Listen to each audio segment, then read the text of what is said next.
Part 3. Treating the Deer. Chapter 7. Field Dressing. The deer is down.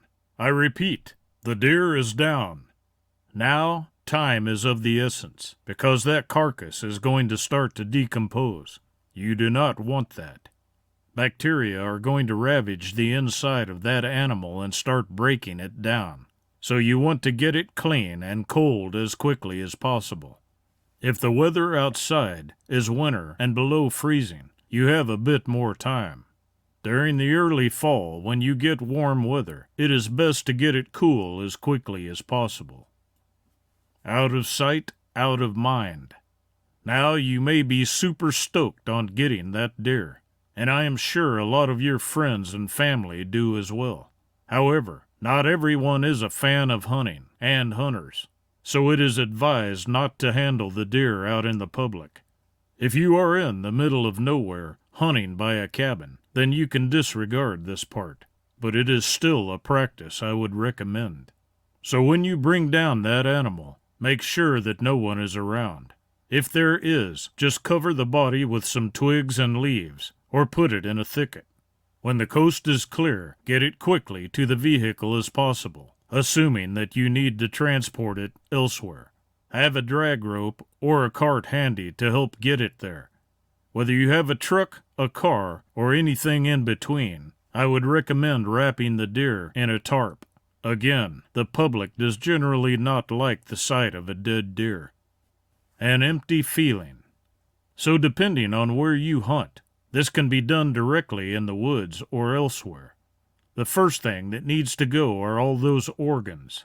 The longer they stay in the animal, the worse the decay is, which can damage the meat and hide. If you are able to remove the organs in the woods, I would suggest doing it there. It makes taking the deer out a lot easier, especially since it will be lighter by a good 10 to 20 pounds. The key to a clean and efficient field dressing is a sharp and sturdy knife. Use the knife with a blade that is at least 4 inches in length, has a guard, and a large handle. Using small knives are useful for areas the big knife cannot exactly reach. But be wary, as hitting the bone can cause the knife to turn in your hand. There are knives specifically sold for this purpose, but as long as you are comfortable with the one you have, that should work out just fine. So if you are allowed to do this in the woods, do it where people are not going to wander upon you. Like I said before, as much as you love hunting, there is someone out there that does not. To not cause an uproar, I strongly recommend that you do this out of sight. Even taking it home to do it is fine. It is better if it is on your property. Also, if the arrow broke off within the body, make sure to be cautious when field dressing the deer.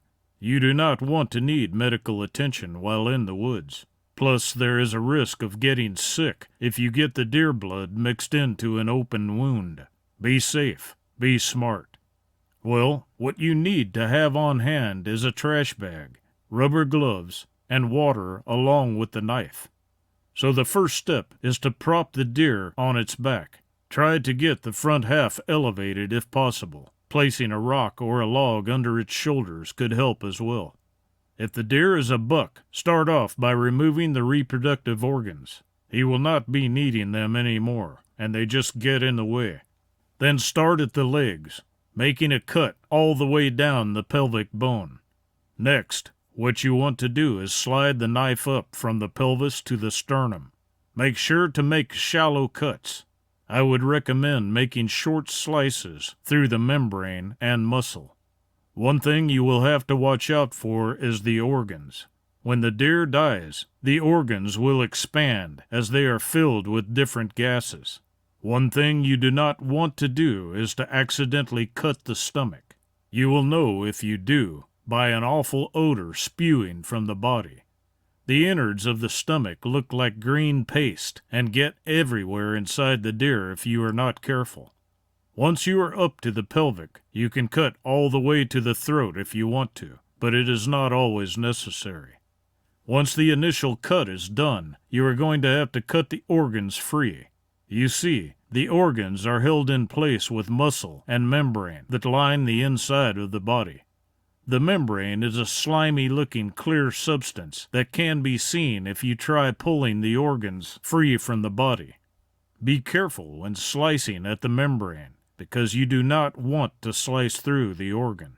Like I said before, cutting organs can create a big mess. Now reach up into the chest cavity and do the same for the lungs and heart. Unlike the stomach, which has expanded, the lungs will have deflated, making it a lot easier to slice through everything. Once you have that cut clean of the body, check by running your hand all around it. If you can jostle the organs around with ease, then they should be almost ready to remove. Reach way up into the deer and cut the windpipe, which will finally free all of the organs from the body. Give it a good pull, and it should all fall free from the body. Get all of the organs in a nice pile and pull them away from the body. If you are in the woods, set them in a pile to bury later. And yes, I do recommend that the organs be buried. You do not want someone walking through the woods to come across a pile of guts. If you are not aware of it, they look surprisingly similar to a human. Out of sight, out of mind. If you cannot bury it in the woods, have a trash bag ready. Now, turn the deer over on its stomach and let the excess blood spill out. Make sure that you are lifting the deer up so that you do not get any leaves, dirt, or other nasty things inside. Once it feels like it is drained out, flip it over on its back again. Use the water to splash any remnants that are still inside it. Just tilt the deer forward this time to let the water drain out. Take the time to cut away anything like fat or excess membrane, too. Skinning. Now at this point, you have the deer out of the woods, and it is in your possession. Some hunters do not like doing this themselves because it does take time. They opt to take it to a butcher shop and have it processed. On the other hand, you do not have to pay for the services if you just do it yourself. Plus, in my opinion, the food tastes better knowing that I took this thing from the woods to the dinner plate. So before you go ahead and start hacking off pieces to put on the grill, you need to remove that pesky skin. You do not want to get hair everywhere. So the first step is to get the deer hanging upside down. Hunters have their own methods of doing this with what they have. Some use meat hooks and hang it outside the garage door. Others have a sturdy tree in their backyard and hoist it using a pulley system. One of the most unique ways I have ever seen is a guy used a hook attached to a dozer, which could scoop and lift. So there is no absolute way of doing it, but lifting the deer makes the process monumentally easier. Taking a smaller knife than the one used to field dress, begin with a cut around each of the legs.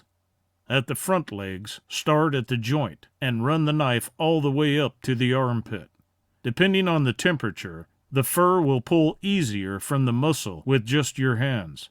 If it is not coming easily, just slice the mucous membrane gently with your knife. Basically, after the fact, you want to have this deer in short sleeves. Having some bolt cutters handy will allow you to cut the rest of the hoof free. Once that is done, toss those in a trash bag. Now at the back legs, start cutting around below the tendon. Do not, I repeat, do not cut the tendon, because it's usually what you are hoisting the deer up by. Then carefully begin working the skin away from the hind quarters, both by pulling and cutting the membrane with the knife. Make sure that the knife is good and sharp. It will make the job easier. Continue down the body using the same method until you are at the chest. What you need to do is remove the fur from the front legs until all of it is concentrated around the neck of the deer. There are some variants to this method that can work only in warm temperatures. Instead of cutting, you take a golf ball and stick it against the fur. Take a tether and wrap it around the ball on the opposite side. Tie that end off to a tree. The other you connect to something with a lot of pulling force like a truck. Slowly pull the skin and it will slip off like a glove. This method is not necessarily recommended. It is more of a good old boy's method. So once you have the skin around the head, use your knife or a bone saw to cut off the deer's head and completely remove the hide. Now, if this is going to be a wall-mounted deer, you do not want to cut this far down, so the skinning will be modified. Going to a butcher or processor, they will often do this properly for you. Otherwise, take the head and hooves that were removed and toss them in the trash bag. What you have left is a reddish thing that looks nothing like the deer you shot. It is all lean muscle with some fat clinging to the meat. Quartering. With the deer skinned and hanging still, begin removing the front legs at the shoulder joint. It is easy to follow the shoulder by the cartilage, running the blade alongside the chest where it connects. Since there is no actual ball and socket joint that holds the shoulder to the body, it should come off without much effort. Make sure that you have a good hold of it when you cut the shoulder free. Place it in a bag and make sure you have space in a refrigerator or freezer. Working your way up the body, it is time to cut the back straps. These lay on either side of the back, hugging close to the spine. Use the vertebrae as a reference, slicing from the top of the hips clear down through the neck. Retrieve the neck meat during this step as well. Grab the large chunk of back strap just below the hip and make a crosscut across the steak down to the flank of the muscle. Begin pulling the muscle and carefully part it from the rib cage with the edge of your knife. Usually, I have plastic bags handy to store them in for later.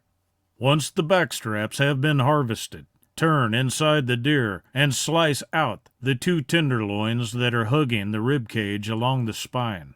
These are by far the most tender part of the deer. I usually have a bag ready for these as well. The last piece we are going to shop at are the hindquarters and the hams. These are the thickest part of the deer and contain the most meat. The rest of the body is pretty much unsalvageable at this point. You can remove meat from the ribs, but there is barely enough for a hamburger. Guide your knife down the body, using the pelvis to lead you to the joint. The hams are held together by a ball and socket joint that is easy to find. Be sure to have someone hold the hindquarters, because they are a bit much for an individual to hold. Slide the tip of your knife into the joint. Using a little bit of force, pop the ball out of the socket and free the hindquarter from the deer. Do the same to the other, and then scrap the rest of the deer. Be sure to take a bone saw to the hooves to remove them. Conclusion. And there you have it. After a little work with a fillet knife, some spices, and a grill, you will be sitting at your dining room table with the most delicious steak you will ever have. Like I've been saying before, nothing is down to a science, so you will need to work a bit at figuring out what works for you and what does not. Be patient, but never give up. One day, that giant trophy buck will be sitting on your wall while you enjoy a deer burger. About the expert. The author has been practicing archery for over 20 years, starting back on his 5th birthday. 7 years later, he began archery hunting with his father, a seasoned hunter of 30-plus years. The two belong to an organization that is contracted by the local county in Pennsylvania to go into the parks and help handle the overgrowing white-tailed deer population. The author also works with the organization to process the deer taken out of the parks for the local food bank. On average, the group manages to process over 2,000 pounds of deer meat during the hunting season.